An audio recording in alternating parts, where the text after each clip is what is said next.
श्रीलक्ष्मी श्रीमहालक्ष्मी क्षीरसागर कन्यका उत्तिष्ठ हरिसम्प्रीते भक्तानां भाग्यदायिनी।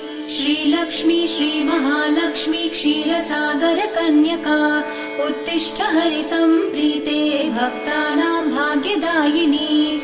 उत्तिष्ठोत्तिष्ठ श्रीलक्ष्मी विष्णुवक्षस्थलालये उत्तिष्ठ करुणापूर्णे लोकानां शुभदायिनी। उत्तिष्ठोत्तिष्ठ श्रीलक्ष्मी विष्णुवक्षस्थलालये उत्तिष्ठ करुणापूर्णे लोकानां शुभदायिनी।